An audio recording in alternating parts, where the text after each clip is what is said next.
Buenos días. Hola Estrella, buenos días. A ver cómo se escucha aquí, porque he cambiado de lugar. Aquí igual hay un poco de eco. Hola Maribel. Buenos días.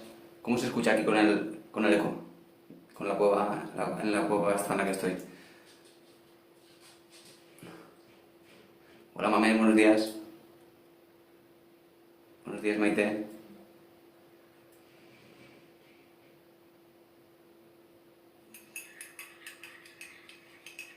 Buenos días a todos. Así es, este es mi gimnasio, mamen.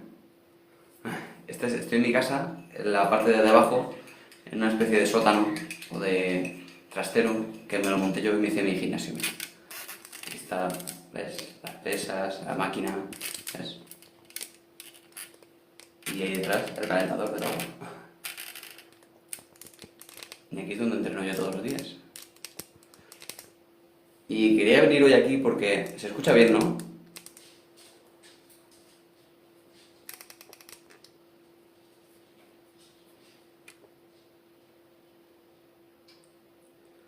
Bien, ¿no?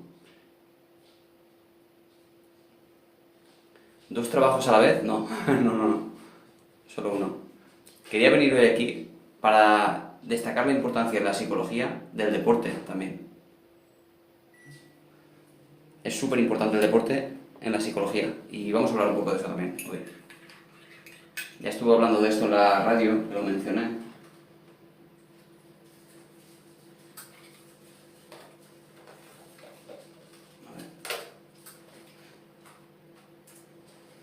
Ok. Hola Leonesa, buenos días.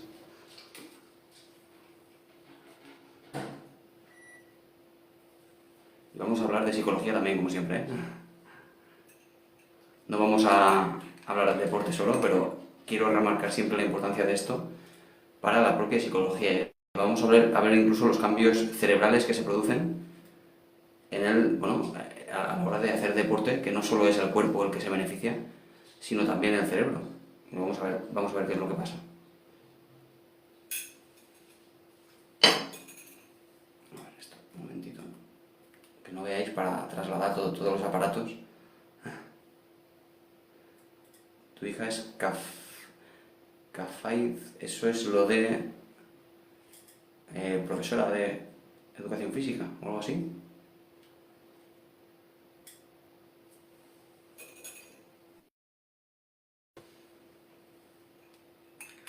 ¿Es profesora de educación física, Maribel?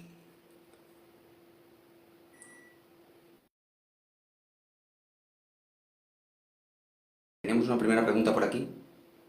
Luego hablamos del deporte, ¿vale?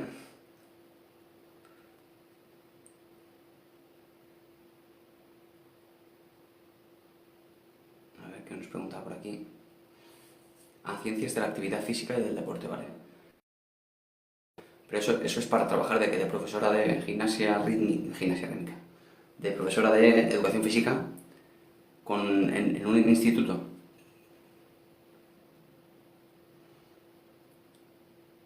A ver, cuando me pongo a estudiar, nos dice Javi, o leer, me entra una ansiedad muy fuerte en el pecho. Cuando te pones a leer una novela también, Javi, solo cuando tienes que estudiar. Imagino que solo cuando tienes que estudiar, y no cuando tienes que leer, no sé, El Señor de los Anillos o Juego de Tronos, ¿verdad, Javi? Confírmame si es así, solo cuando estudias.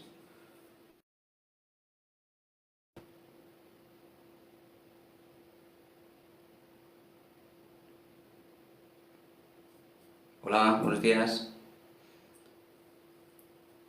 Psicólogo de ladrillos vistos.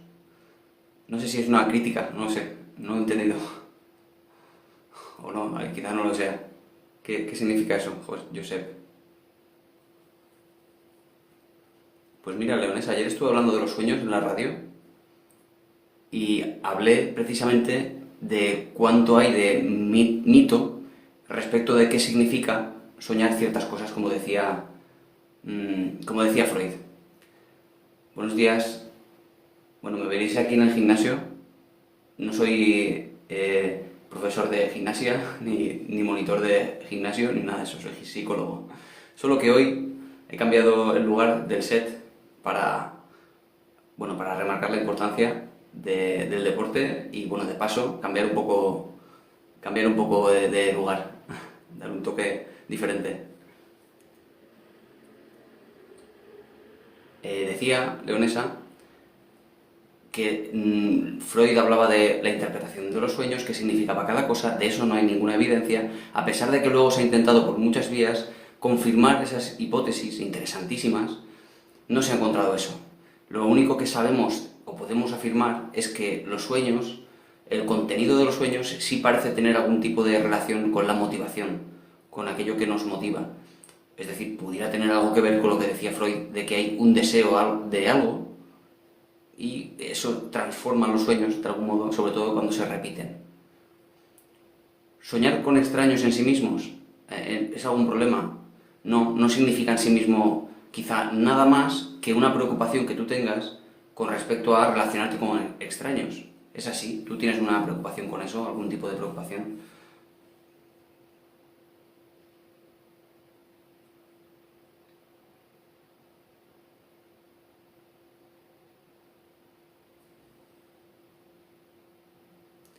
Hola, buenos días, Fonsi.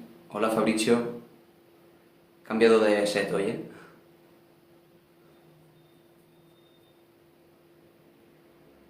¿Cuándo sé que tengo depresión? Vamos a movernos por los criterios diagnósticos. Nice, si quieres, y lo vemos, ¿vale? A ver, me han preguntado por aquí. Melés te hice una pregunta, no lo he visto. Leona, ojos verdes, a ver.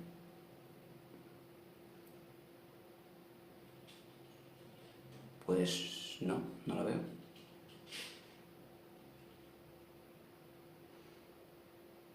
No la veo. Leona, ojos verdes. Tienes que volver a hacerlo. Bueno, los criterios diagnósticos para la depresión. Hola Pamela, desde Chile. Un saludo desde Alicante, España. Criterios diagnósticos para depresión. Fabricio, tú sabes un poco de eso. ¿Has pasado por algo similar hace poco? Bueno, acabo de empezar el día, ¿eh? Pero se plantea muy bien. Criterios diagnósticos son el A, el B, el C, el D, el E y el F, si no recuerdo mal. El importante es el criterio A. ¿Por qué? Porque todos los demás criterios son criterios de diagnóstico diferencial, muchas veces. Son criterios para ver la gravedad. Pero el criterio A es donde están realmente todos los criterios que nos hacen diagnosticar o no al final una persona. Luego los otros son necesarios, pero es donde está el contenido verdadero. ¿Qué es el criterio A? El criterio A se compone de 9 subcriterios, pero si no has visto a esas personas... Hola Maribel. Ah, bueno, Maribel ya ha estado aquí, perdona. El criterio A dice, el primer síntoma... Bueno, y vamos a especificar algunas cosas. Dentro del criterio A, esos 9 subcriterios, tiene entre los dos primeros algo que supone una necesidad. Primero y segundo de esos 9 criterios son necesarios. Si no cumples esos dos, no puedes pasar al siguiente punto. Es decir, 5 de esos 9, al menos, pero que mínimo el 1 y el 2 tienen que estar incluidos. Si no, no es posible tener depresión. ¿Cuáles son el 1 y el 2? Pues eso, tristeza durante casi todo el día y el dejar de hacer esas cosas que antes te gustaba hacer. Son los dos criterios básicos.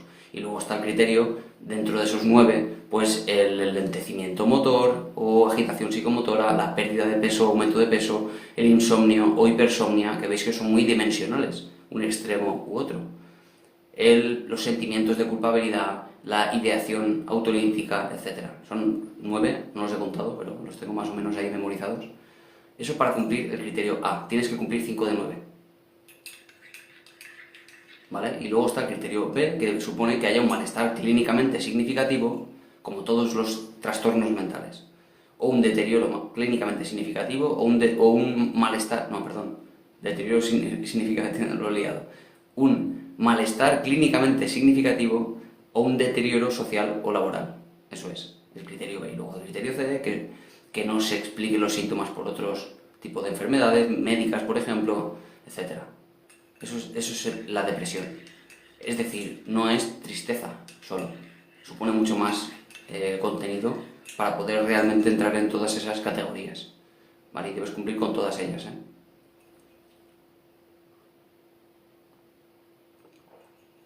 Si no hay depresión y tienes un microinfarto de miocardio, ¿tiene sentido dar tranquilizantes? No sabría explicarte los procesos o, digamos, de decisión de un psiquiatra o de un médico para darte fármacos. No, no es mi campo, los fármacos. No sabría decirte, porque muchas veces los fármacos, que le llamamos por ejemplo aquí tranquilizantes, eso es una nomenclatura coloquial, porque el tranquilizante supone unos cambios químicos de transmisión de neuronas o de músculos o de lo que sea. Claro, le llamamos así, pero supone también otro tipo de efectos. Con lo cual, lo que está buscando este médico con este fármaco es algo que yo no sé, quizá.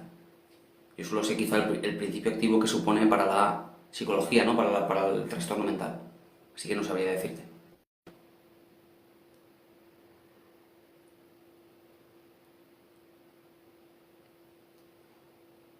Pasa que yo estaba... A ver.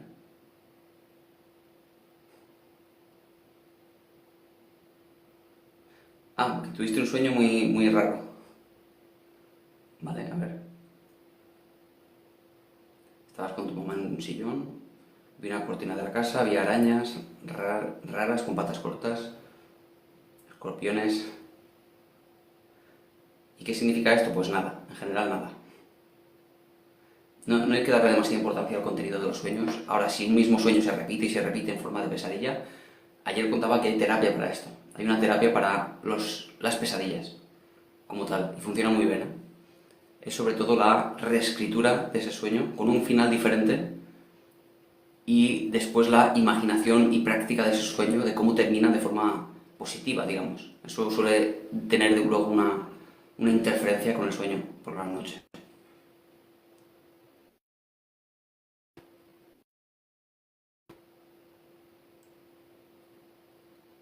Días, Billy. Pero con gente que no he visto en mi vida. A ver.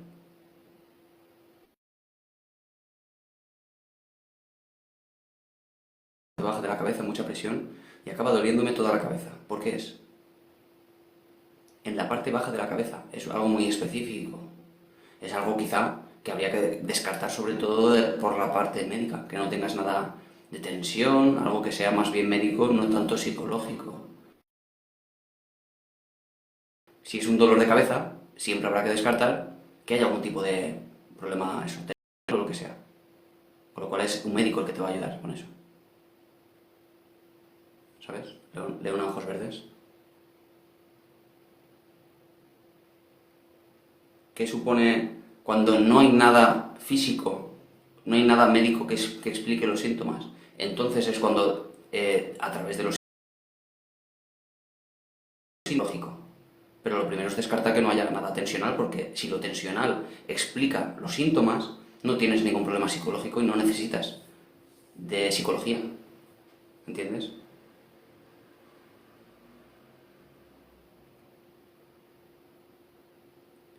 Gracias por compartir, saludos a todos los que estáis en el live. Gracias, Fonsi, eres muy amable.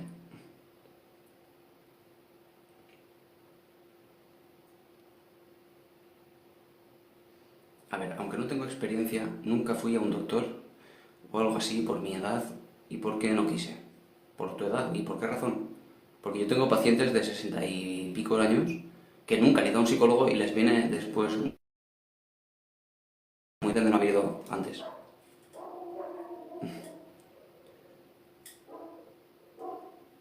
¿Cuál es la edad para ir a un psicólogo?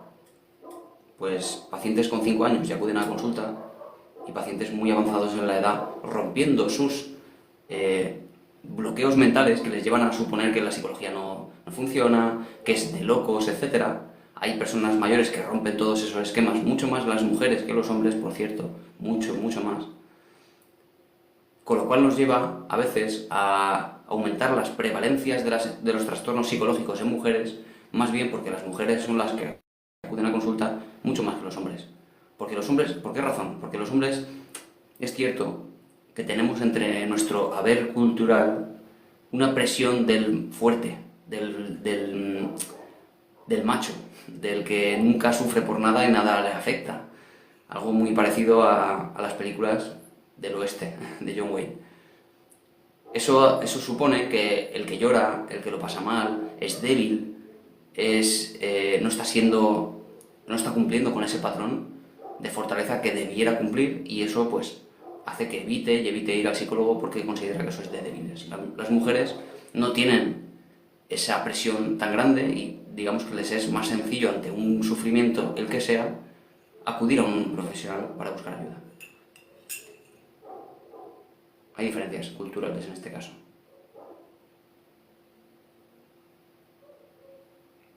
¿Por qué se dan tantos tranquilizantes en vez de psicoterapia? Es una respuesta muy sencilla de responder, Fonsi, en realidad. Es una cuestión de eficacia, más que eficacia, eficiencia. ¿Qué es eficiencia a diferencia de la eficacia? Pues eficiencia es la eficacia que tiene un fármaco con respecto a su coste. El coste de un fármaco es muy bajo con respecto a los ansiolíticos, por ejemplo, un tranquilizante muscular, por ejemplo. Es muy barato de administrar. Supone un coste para la seguridad social de 5 euros al mes. Pero ¿qué coste supone psicoterapia por parte de un psicólogo para un paciente que tiene ansiedad a razón de una sesión semanal? Pues de 250 o 300 euros, algo así, incluso más.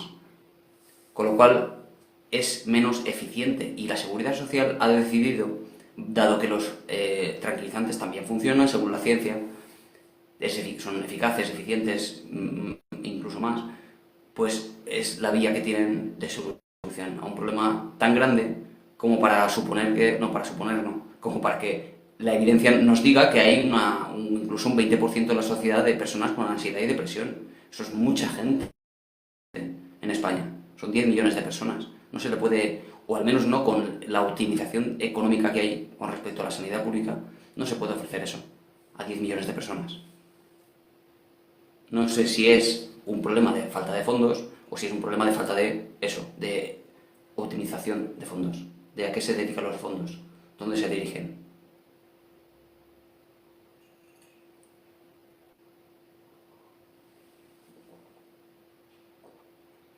Adelante, Sandra, puedes hacer las preguntas que quieran. Voy a intentar, como siempre, responder a todo, pero a veces no puedo.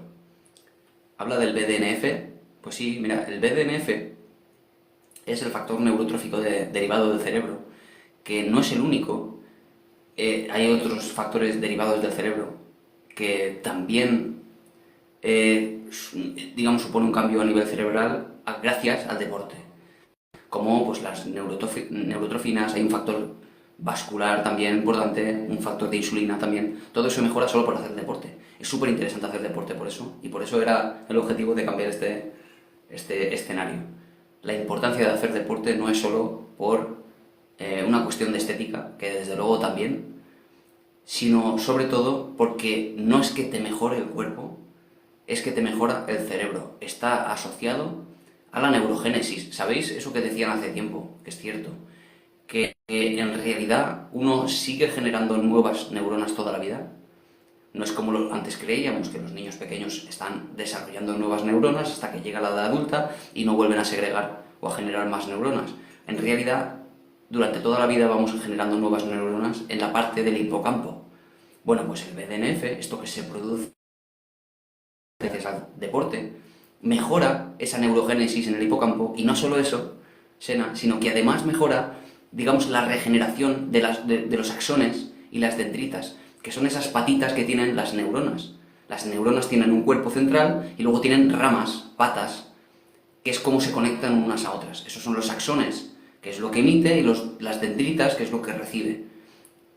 Gracias precisamente a hacer deporte, mejoramos la capacidad, en este caso, de regenerar estas ramas, fortalecerlas. Es decir, mejoramos el aprendizaje y mejoramos la memoria. Súper interesante. Solo por hacer deporte, o sea que ya no supone los músculos porque mejoran en sí mismo el cuerpo, que desde luego también, y podemos hablar también de los beneficios en el cuerpo, ¿no? ¿Qué pasa en el cuerpo cuando uno, por ejemplo, hace deporte? Y me refiero sobre todo a deporte de fuerza, de pesas, por ejemplo, frente a andar y cosas mucho más cardiovasculares. Pues supone, por ejemplo, que estemos forzando el sistema inmunitario. Forzar el sistema inmunitario supone hacerlo, dado que lo atacamos constantemente, supone que se vaya fortaleciendo básicamente y está más preparado para futuros acontecimientos.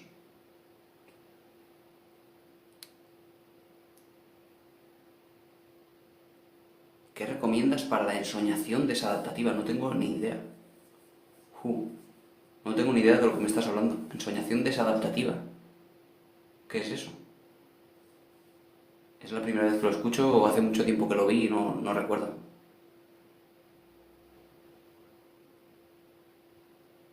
Yo padezco depresión y ansiedad, eso es horrible. Porque cuando cursan los dos en la misma persona, supone, digamos, una gravedad mayor en el cuadro clínico. A ver, un segundo, porque quizá aquí la conexión no es la mejor. Voy a poner esto y esto.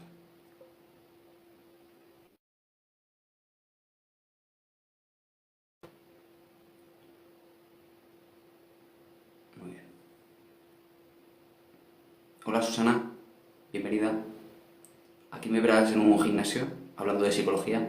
Soy psicólogo, pero estamos hablando aquí porque quería hablar de la importancia del deporte para la psicología y para el cerebro.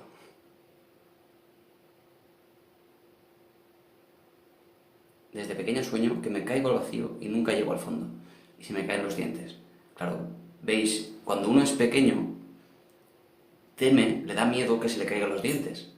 Veis cómo eso se manifiesta luego en sueños. Es decir, tenía razón, por ejemplo, autores como Don Hoff, otros autores, que lo que postulan es que en realidad no es nada, digamos, significativo el sueño, no significa nada, sino nada más allá de la preocupación que uno tiene en el día. Si a uno le preocupa que se le caigan los dientes porque tiene 7 años, pues eso se acaba trasladando al sueño, porque básicamente es ansiedad. Y algo como el tema de los dientes, fijaos qué maravilloso es cómo nuestra cultura ha superado este miedo en los niños gracias a metáforas o a cuentos como es el ratoncito Pérez. Es una maravilla, porque los niños verdaderamente pierden la ansiedad a un proceso biológico tan terrible como es perder los dientes. Sin embargo, no lo viven con ansiedad, gracias a un cuento. Es una maravilla. ¿Veis al final cómo la narrativa, cómo la forma de generar pensamientos nuevos, explicaciones nuevas ante un evento, un suceso que sucede, cómo cambia la emoción, cómo genera una serie de emociones diferentes, en este caso, con ilusión? Los niños viven con ilusión la caída de un diente porque luego le va a llegar un regalo, porque tiene la ilusión de ver que le viene en esta ocasión. Qué maravillosa forma de interactuar con un proceso tan terrible como la pérdida de los dientes, ¿no?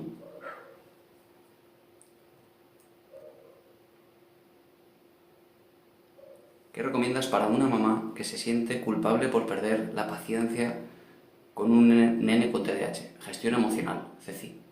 Lo primero, a ver, lo que se hace con cualquier tipo de intervención psicológica es la psicoeducación.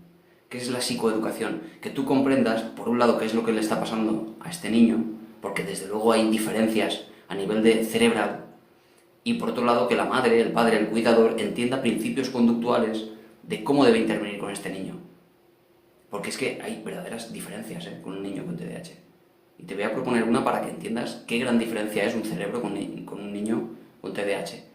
Hay una red neuronal, ¿vale? Una red de activación neuronal enfocada a tarea. ¿Qué es una red? Me refiero con una red a una serie de centros cerebrales conectadas entre sí con un único fin. La red enfocada a tarea, que es como se llama, y lo voy a diferenciar, voy a hablar de una persona cualquiera, una persona cualquiera. Cualquier persona se mueve entre una red de atención y una red por defecto, que es la que hace que una persona preste atención a algo y luego cuando se relaje le quite la atención a ese algo y empiece la introspección. Esa red es la red enfocada a tarea y la red por defecto, ¿ok?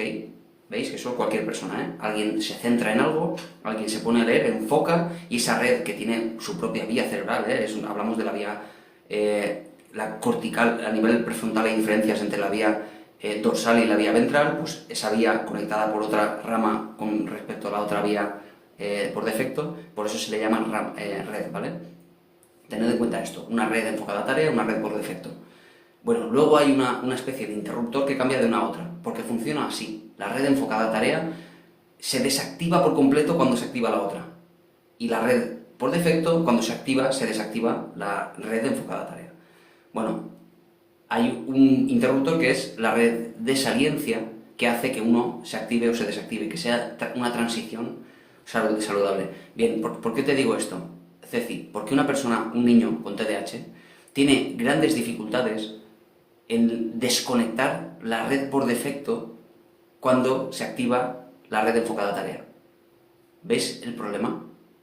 Alguien que se enfoca en una tarea, a un niño que tú le dices, presta atención a este ejercicio, vamos a hacer esta multiplicación, concéntrate, y el niño activa esa red enfocada a tarea, como harías tú, pero no puede desactivar la red por defecto.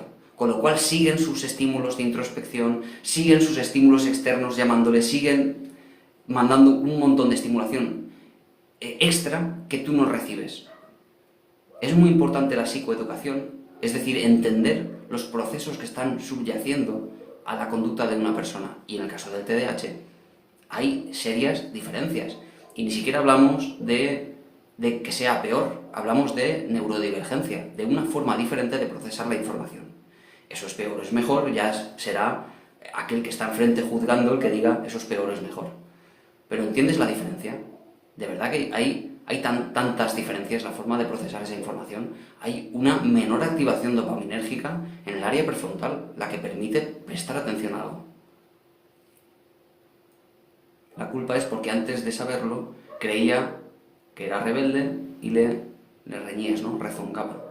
Y ahora entendí y es diferente. Claro. Por eso te decía antes, Ceci, que necesita aprender la madre, el padre, el cuidador. Necesita aprender gestión emocional.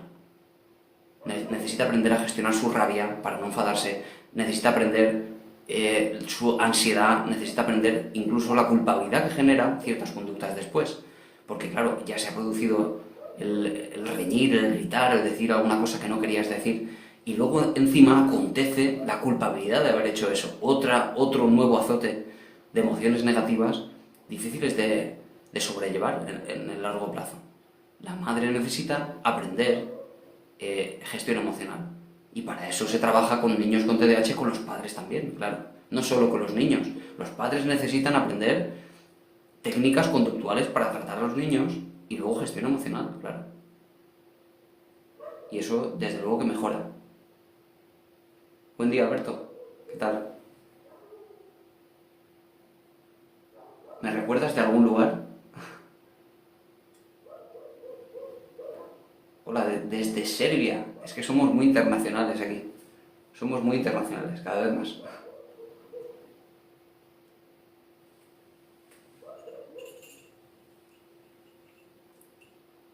Buenos días, ¿cómo hago para controlarme cuando mi hija me quiere pegar? Y me enfado y nos peleamos.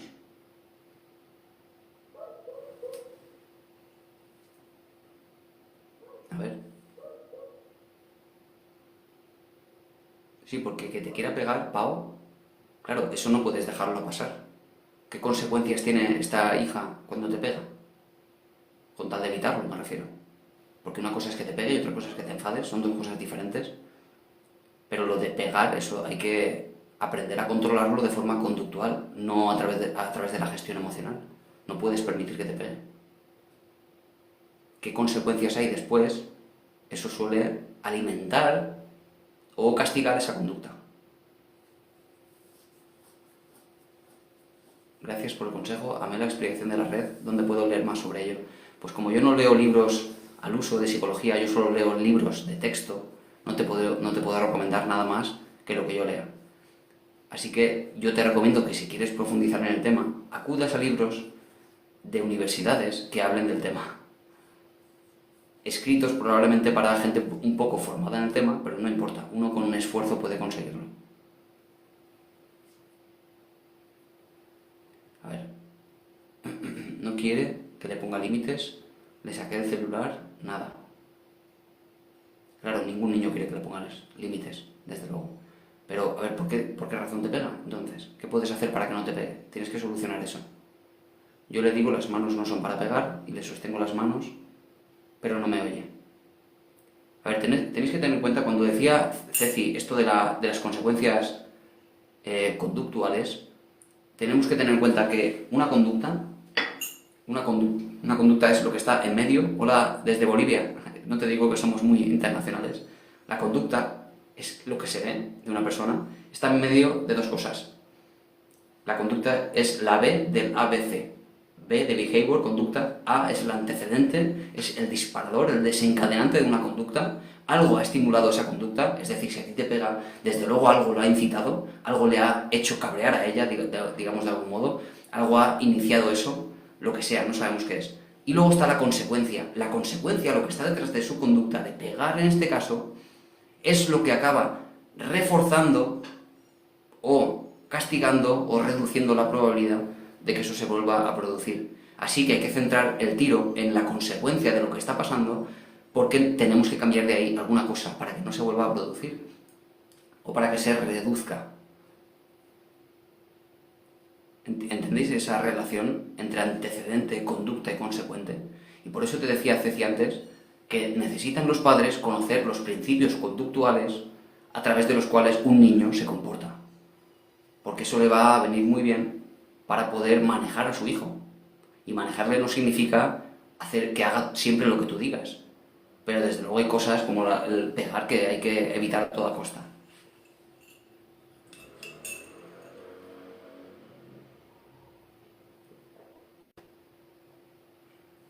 Sí, hay que educarse, efectivamente, y hay escuelas para padres, hay terapias para padres, pero yo siempre que trato a niños, siempre trabajo con los padres, siempre. Cuanto más pequeños, pues más se trabaja todavía con padres. Pero es que es lo más eficaz. De pronto empiezan los padres a cambiar y es que el niño cambia, aunque incluso el niño no quiera. Porque muchas veces hablamos de que los adolescentes no quieren acudir, por ejemplo, a consulta. Dicen que yo no tengo ningún problema y por qué voy a ir yo. Y siempre hablamos de que, desde luego, lo difícil es que ellos entiendan que les va a venir bien, pero luego, a pesar de ello, hay ocasiones en las que no hay manera de que venga y no hace falta, porque los padres también pueden cambiar cosas en casa y eso también cambia algo. Yo lo entiendo, pero el papá, mi ex, no cree que el nene tenga TDAH. Bueno, pero al final, Ceci, tú puedes controlar lo que está en tu mano y lo que no está en tu mano no lo puedes controlar, ni tienes ni siquiera que pretenderlo. Tienes que controlar tu mundo, y tu mundo es tu mundo mental sobre todo, y tu conducta, nada más. Pretender cambiar cosas de los demás solo te va a llevar a frustrarte. Pero cambiando solo tú, vas a notar un cambio tremendo en él. Solo te digo eso. Independientemente de que tu ex no cambie, de que el contexto no cambie, de que el colegio no cambie.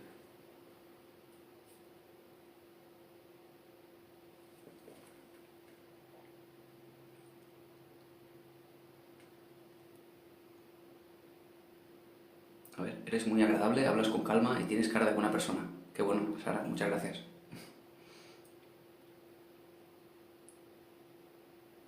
¿Cuánto estoy aprendiendo contigo? Hola Rita, no te había saludado. ¿Qué tal?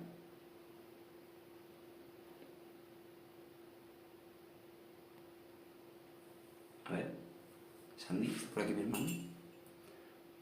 Ah, sí, está mi hermana aquí. Que me ha dicho, el café que no falte.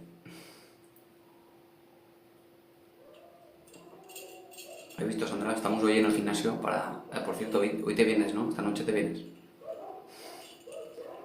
Estoy en el gimnasio para hablar un poco también de la importancia del deporte.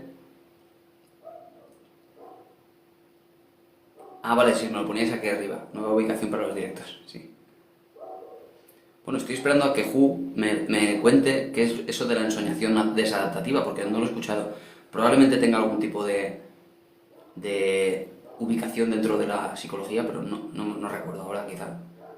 Claro, es que imaginaos todo lo que uno tiene que tener en la cabeza y esto es en directo. Otra cosa es que yo me preparase para algún evento y pudiese informarme de algunas cosas que no me acuerdo. Tengo que retomar de algún modo cosas que no están en mi mente ya, tengo que volver, en fin. Son cosas también del directo. Así que si me comentas un poco, quizá me refresques la memoria y pueda echarte una mano.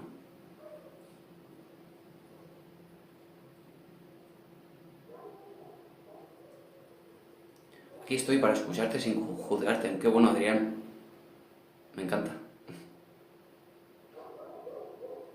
Eso es lo que hago yo en la terapia, escuchar sin juzgar. En ocasiones me da mucho miedo tragar, soy incapaz. Eso probablemente, Sara, se deba a que en alguna ocasión has tenido un evento traumático de algún modo, no traumático, sino más bien un evento que supone pues luego una fobia, un miedo a que vuelva a ocurrir lo mismo. ¿Es así? ¿Has tenido algún atragantamiento, algo que se te ha quedado aquí que te ha costado pasar? ¿Verdad? ¿Has tenido algo de eso, verdad, Sara? Sí, ¿verdad? Claro, ¿qué pasa con esto, Sara? Que llegamos a desarrollar la creencia errónea, producto de la ansiedad, de que eso es probable que vuelva a suceder, de que hoy si tragas una cosa, la que sea, a pesar de que la mastiques, de que hoy te vaya a pasar lo mismo, con lo cual te da miedo volver a tragar, a pesar de que tenemos que tragar todos los días, durante todo el día. Es decir, crees que ha aumentado la probabilidad de riesgo de que vuelva a pasar, pero la probabilidad es la misma, es muy baja. Claro, y cuando uno trabaja sus emociones, tiene que trabajar sus pensamientos ansiógenos, es decir, pensamientos que son catastróficos, improbables. En este caso, la probabilidad de que te atragantes otra vez. Es poco probable, ¿verdad, Sara? No es probable que pase. El otro día me pareció maravillosa esta frase de mi hija, con 8 años. Dijo, claro, de tanto decirlo yo, de tanto machacarla con esto, dijo, sí, cuando fue a clase de gimnasia rítmica, dijo que una niña de su edad tenía miedo a hacer un ejercicio por si se caía. Y le dijo ella, es que eso no es probable. Eso no es probable, dijo. Claro, fijaos que una niña de 8 años entienda el concepto de probabilidad. Probabilidad es un concepto difícil de asumir porque es como cuantitativo, a diferencia de la posibilidad.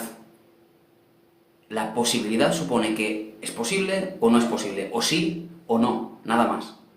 ¿Es posible que tú te atragantes, Sara, hoy? Que cuando comas algo te atragantes, sí es posible, porque todo es posible, que sí y es posible que no. Y eso significa posible, precisamente.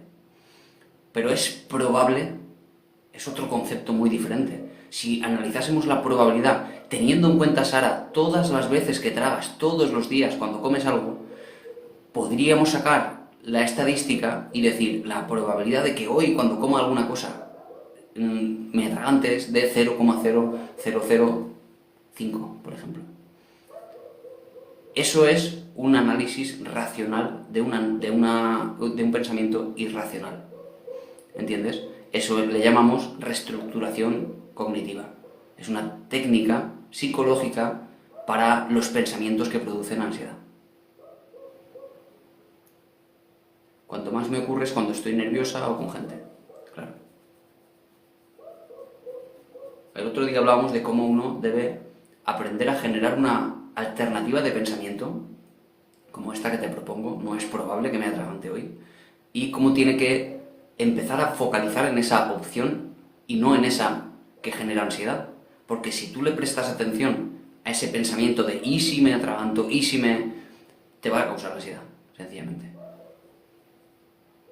Tienes que cambiar el pensamiento uno por otro, generar ese foco de atención en el pensamiento alternativo que es más racional. Ni siquiera un pensamiento positivo al uso, no es eso.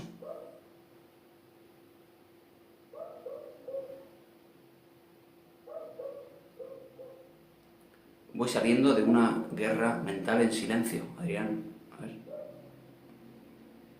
Gracias a ti, Sara. ¿Te ha gustado el escenario? ¿Tu evasiva preferida? Bueno, por lo menos es un cambio. Después de la guerra, de la guerra mental, dices, desarrollaré la inteligencia emocional. Desarrollé sería, ¿no? Y gané la batalla. Muy interesante, ¿no? Que a causa de un problema, un periodo de malestar, uno salga más reforzado. Muy interesante. Adrián.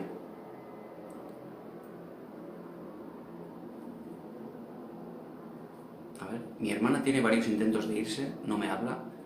¿Cómo acercarme? Temo su rechazo y está acudiendo a terapia psicológica, lo necesita desde luego, Rosa. El acercarte o no acercarte es lo de menos. Ella necesita protegerse. Y protegerse incluso de sus reacciones afectivas tan elevadas, tan intensas.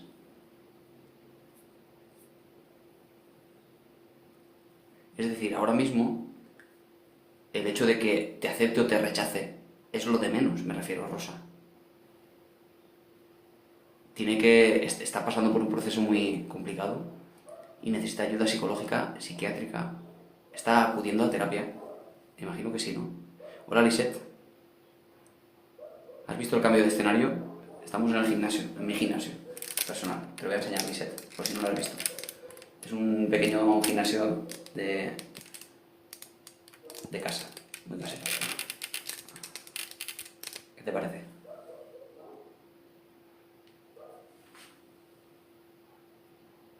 No puedo dormir, siento presión en el pecho. Ya van a ser las 6 de la mañana. ¿Tienes ansiedad, Óscar? Ansiedad, ese miedo ya lo pasé. Fue base para algo más. Intuición, a ver cómo está esto. ¿Cómo está esto, Adrián? Es decir, que la ansiedad te ha llevado a tener intuición. ¿A qué llamas intuición? Hola, Raúl. ¿A qué llamas intuición?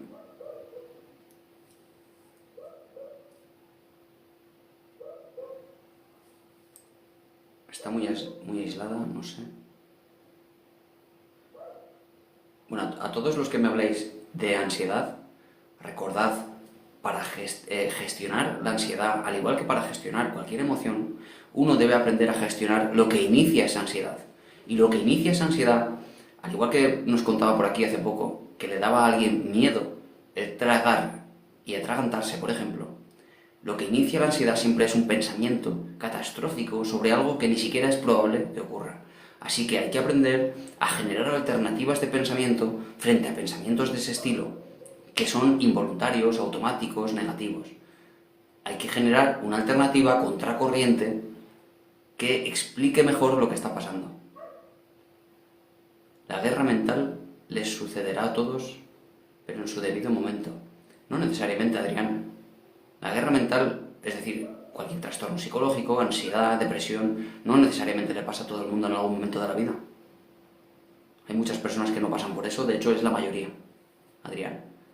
Y la mayoría me refiero a que en la sociedad española hay una prevalencia de ansiedad y depresión de un 20%.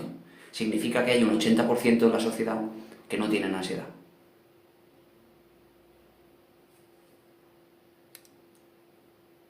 Qué bien, se nota que haces uso de él. Aquí a tope. Hay que trabajar el cuerpo también para mejorar la mente. Y antes estaba contando que el hacer deporte también mejora la memoria, el aprendizaje, porque genera el factor neurotrófico del cerebro, que no solo mejora incluso esos procesos de aprendizaje y memoria, sino que además genera mejores niveles de ansiedad y depresión, por cierto, porque genera endorfinas, serotonina, etc. Así que, de verdad, súper interesante hacer deporte, siempre. Y no importa la edad, no hay edad para esto. Sobrepienso mucho las cosas. Intenta hacer eso, Óscar. Intenta hacer... Porque claro, cuando uno sobrepiensa mucho las cosas, cuando uno genera muchos pensamientos incluso que se disparan con rapidez, que cambian de uno a otro, no hay solución en absoluto para eso. Pero cuando uno empieza a descomponer ese problema en pequeños problemas, en pensamientos concretos, me preocupa esto, me preocupa esto, me preocupa esto y me preocupa esto, son 4 pensamientos muy diferentes, cuando los diseccionas, los ves en perspectiva, dices, bueno, pues ante este pensamiento concreto que me genera ansiedad, es decir, ansiedad ante un peligro que no es real, es una amenaza a futuro que no existe todavía, que no es ni siquiera probable. Ante esto, ¿qué voy a pensar de forma alternativa con tal de generar una diferencia? Y la diferencia se va a producir cuando aprendas a generar un pensamiento alternativo para cada uno de sus pensamientos y consigas prestarle atención. La ansiedad es una mentirosa exagerada. Qué buena definición. Yo ni la escucho. Sería una buena definición. Al menos la ansiedad, digamos, patológica, ¿no? El trastorno de ansiedad supone pensamientos catastróficos. La ansiedad como emoción básica, no básica, como emoción secundaria, Bueno, imagínate qué supone esto. Y alguna vez he comentado este ejemplo de que cuando uno tiene un examen o un trabajo que entregar al día siguiente, puede estudiar muchas horas gracias a la ansiedad. Es decir, anticipa la consecuencia de ¿y si no entrego el trabajo? ¿Y si no estudio lo suficiente y suspendo el examen? En realidad la ansiedad es una emoción que nos da esa energía extra para estar 8 horas o 10 horas estudiando antes. Con lo cual, hasta ahí bien, si cuando acabe el examen desaparece por completo. La ansiedad nos ha ayudado. Es una ansiedad adaptativa, como todas las emociones de tristeza, de alegría, de rabia, todas en función adaptativa, todas controladas, tienen su sentido. La ansiedad también. Otra cosa es el trastorno de ansiedad. Pasa un día, 2 días, 3 días, con esa sobreactivación, una energía generada por tu cerebro para solucionar un problema específico que no está, que no tiene solución, porque no dejas de darle vueltas y vueltas, se sostiene en el tiempo, acabas agotando esos procesos neuroquímicos. Y eso incluso te puede acercar a la depresión.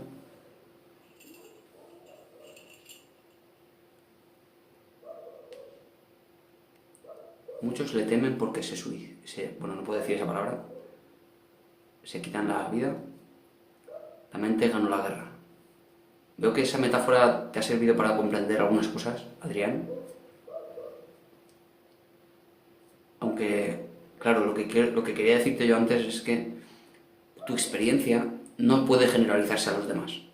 No todos van a pasar por lo mismo que tú, y no todos los que lo superen lo van a hacer en el mismo sentido, con la sensación de que estaban en una guerra de la cual han salido, sino que quizá generen otro tipo de narrativas diferentes de crecimiento personal, y también será una narrativa tan válida como la tuya, porque eso les permite a ellos salir. La experiencia subjetiva de cada uno es un mundo entero, es un universo completo en sí mismo, y es único, intransferible, no se puede extrapolar a los demás. ¿Entiendes? Por eso te decía que no todos vamos a pasar por una misma experiencia.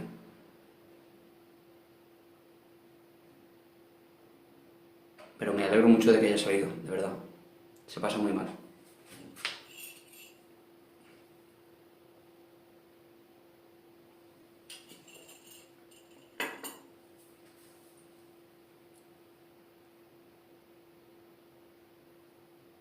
A ver.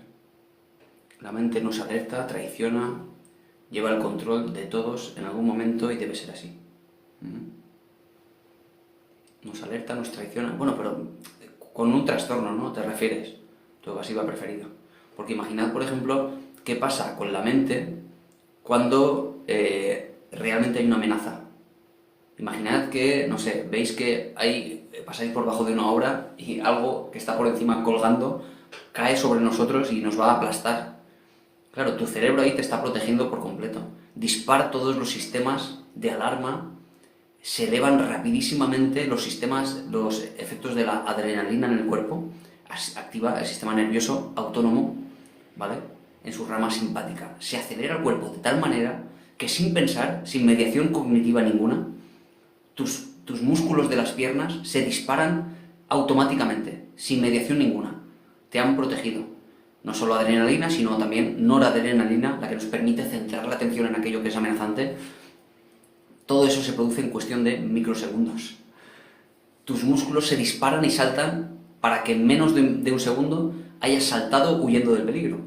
Tu cerebro te ha protegido en ese caso. Claro, pero ¿qué pasa más allá de eso? Pues más allá de eso supone la función cognitiva, a veces excesiva, que nos da a veces ansiedad, ¿no? Esa función de ¿y si cuando salga de mi casa resulta que hay algo colgando en algún sitio y me cae encima? Claro, eso es lo que no tiene ningún sentido. Claro, si pensamos en un ciervo corriendo, huyendo de un león, el ciervo cuando ve al león huye de la misma manera que tú irías ante un peligro inminente. Se disparan sus músculos de forma automática. Pero cuando el ciervo ve que el león ha desaparecido porque lo ha dejado atrás, porque se ha caído, por lo que sea, porque se ha cansado, el ciervo ve un riachuelo y se pone a beber tan tranquilo. No está en el sentido de con ansiedad pensando ¿y si me han seguido? ¿Y si está escondido? No, a no ser que vuelva a percibir la amenaza, de nuevo, no va a huir. Sin embargo, un humano, con esa función del córtex prefrontal, piensa y sobrepiensa. ¿Y si resulta que el león me ha seguido y está escondido detrás de estas plantas? a pesar de no tener ninguna evidencia que demuestre que el león está allí, ni que nada se mueva, ni que nada huela a nada. No, esa es la función esa de sobrepensar las cosas, de los y si. ¿Y si ocurre ese exceso? Con lo cual, al principio, el cerebro nos va a proteger siempre de los males que nos hagan peligrar la vida. Pero el sobrepensar no nos va a ayudar. El preocuparse, mucha gente piensa que es algo que les ayuda, pero preocuparse no ayuda a nada. Lo que sí ayuda es planificar. Tengo un problema, voy a planificar cómo voy a ordenar esto, cómo voy a solventarlo, cómo voy a intervenir en esto y en esto y en esto. Eso es planificación. Pero ¿y preocuparse? ¿Y si pasa esto? ¿Y si luego resulta que después de hacer esto pasa aquello? Claro, eso es lo que no tiene ningún sentido ni ayuda de ningún modo. Y mucha gente que piensa que si realmente se machaca con eso y se preocupa, está ayudando a mejorar la situación. No está mejorando nada. Solo está sintiéndose cada vez peor.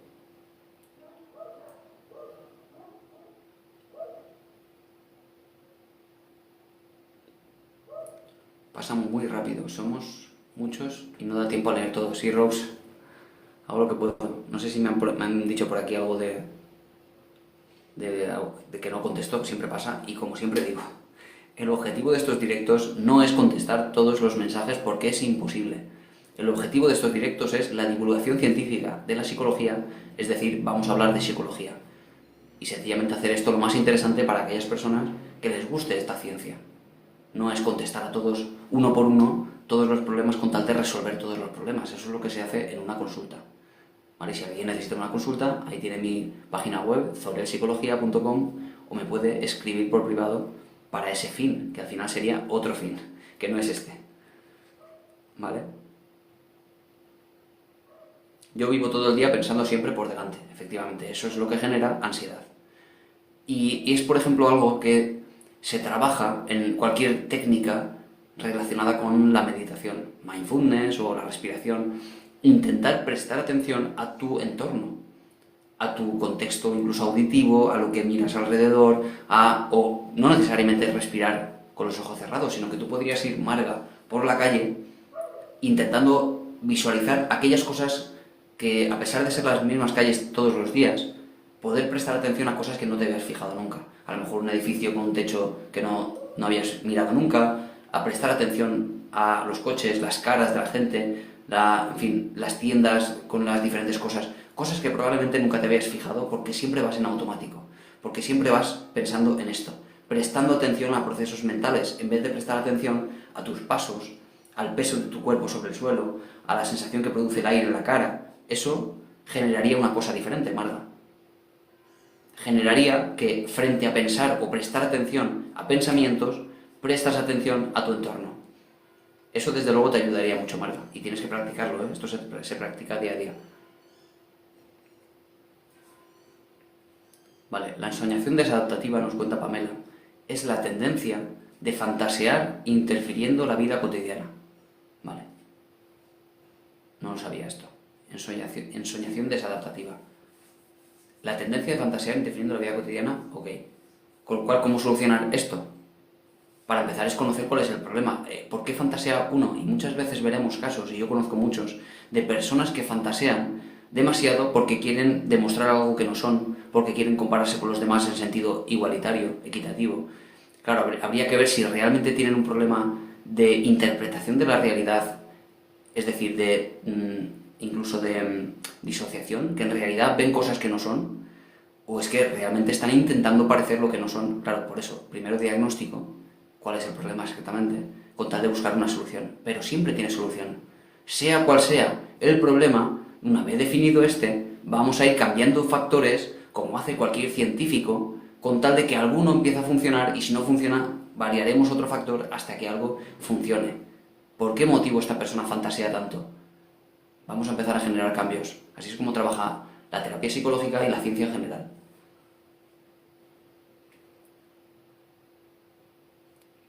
Cuando haces algo por alguien que ves que lo necesita, sin que te lo pidan...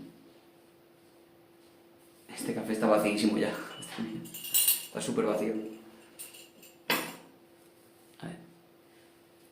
Pero esta pregunta viene de antes, a ver. Carolina.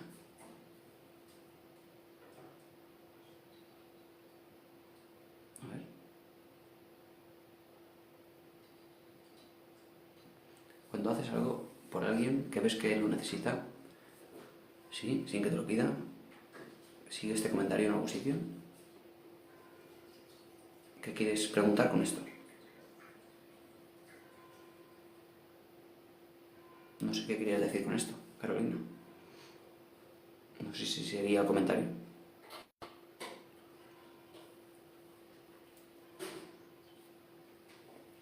Bueno, ya me dirás un poco más adelante. Ah, aquí vale. Ahora no he visto, perdona. Eso está mal si el otro te responde mal. Vale, ya sé lo que quieres decir. Pues mira, Carolina, alguna vez he hablado de que el problema de hacer algo por los demás, sin ser demasiado conscientes de lo que hacemos, sin quererlo, digo, sin quererlo, vas a acabar haciéndolo con cierta necesidad de reciprocidad. Si tú eres consciente de que tu cerebro te va a pedir reciprocidad, realmente no vas a pedir nada a cambio. Pero si haces algo por los demás, luego exigiendo algo a cambio, como digo, a veces no necesariamente vas a ser consciente. Lo vas a pasar mal cuando el otro no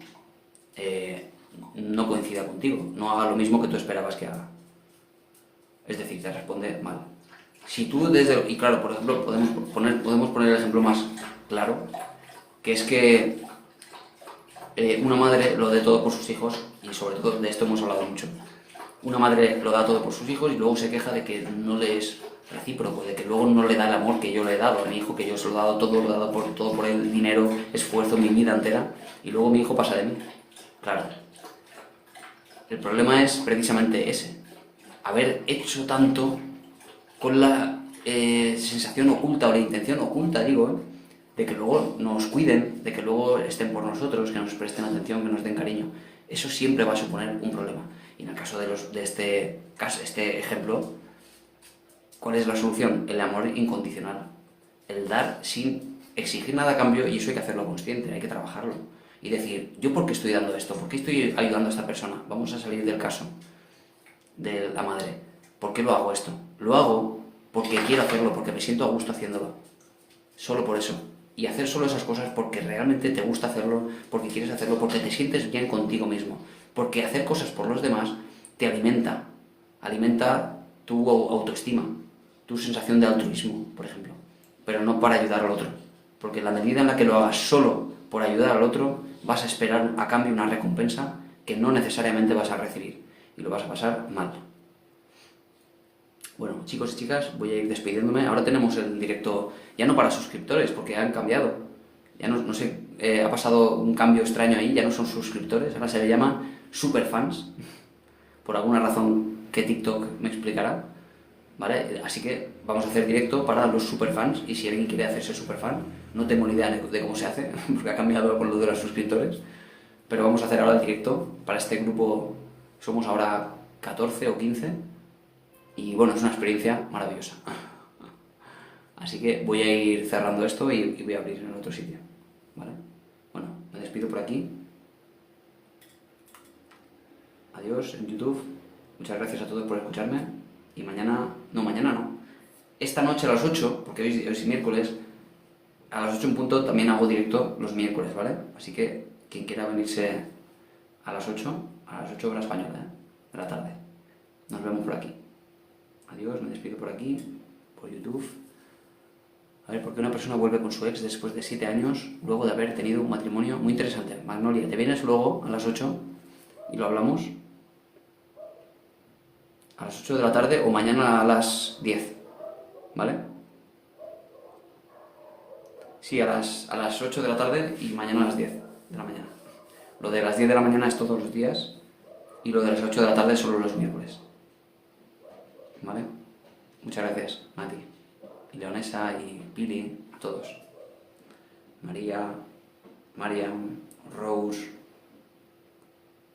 Somos una gran comunidad. Jesús, Maribel.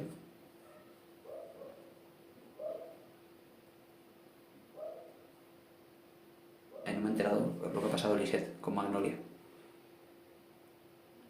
Ah, por lo de repetir el mensaje.